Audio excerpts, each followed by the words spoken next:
అంటే ఆయన అన్నాడు, నాయనా ఈ మార్పు సంభవమే, నీ యందు ఆ వైరాగ్య స్థితి ఈ నిమిషములో వచ్చినది కాదు.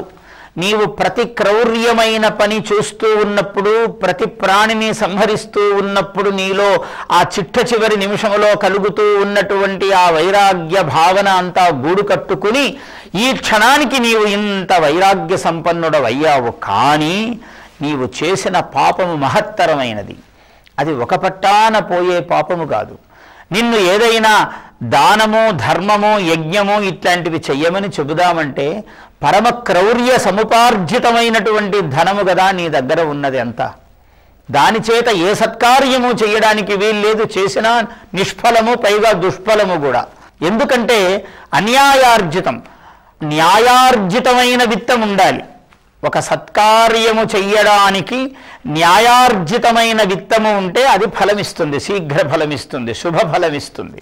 అందువల్ల నీ విత్తము దానధర్మాది యజ్ఞయాగాది క్రత నిర్వహణకు పనికి వచ్చేది కాదు. కానీ నీకొక రహస్యం చెప్తూ ఉన్నాను. నీ జన్మ తరించడానికి, ఒక సత్కార్యము చెయ్యడానికి న్యాయార్జితమైన విత్తము ఉంటే అది ఫలమిస్తుంది, శీఘ్ర ఫలమిస్తుంది, శుభ ఫలమిస్తుంది. అందువల్ల నీ విత్తము దానధర్మాది యజ్ఞయాగాది క్రత నిర్వహణకు పనికి వచ్చేది కాదు. కానీ నీకొక రహస్యం చెప్తూ ఉన్నాను. నీ జన్మ తరించడానికి గణేశాయ నమః షడక్షరీ మంత్రము నీకు ఉపదేశిస్తున్నాను. ఈ మంత్రాన్ని ఉపాసించు. ఎంతదాకా ఉపాసిస్తావు ఈ ఉపదేశింపబడిన మంత్రాన్ని అంటే, ఆయన తన దండము, ఇలా మంత్రదండం ఉంది కదా చెయ్యి పెట్టుకుని జపం చేసుకోవడానికి, ఆ ముద్గల మహర్షి ఏం చేశాడంటే దాన్ని ఆ ముందు నాటాడు, ఇలాగ మట్టిలో చెక్కాడు ఆ దండమును. ఈ మంత్రదండము, నా మంత్రదండము ఎప్పుడైతే చిగురిస్తుందో అంతదాకా నీవు ఆసనము కూడా మార్చవద్దు, ఇలా నువ్వు చెయ్యాలి అన్నాడు. ఈ పాపము పోతే చాలు, ఒకటా రెండా, ఎంతమంది ఎంత జీవహింస చేశాడో లెక్కలేదు.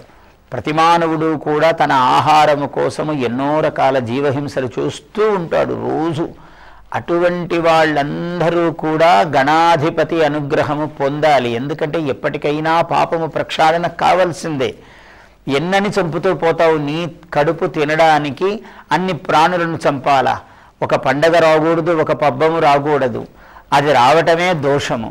అందువల్ల ఎన్ని ప్రాణులను హింసిస్తున్నాడు ప్రతి మానవుడు ఈ లోకంలో. ఇది మనకు కైవర్తుని చరిత్ర మనకు బోధించే మార్గము.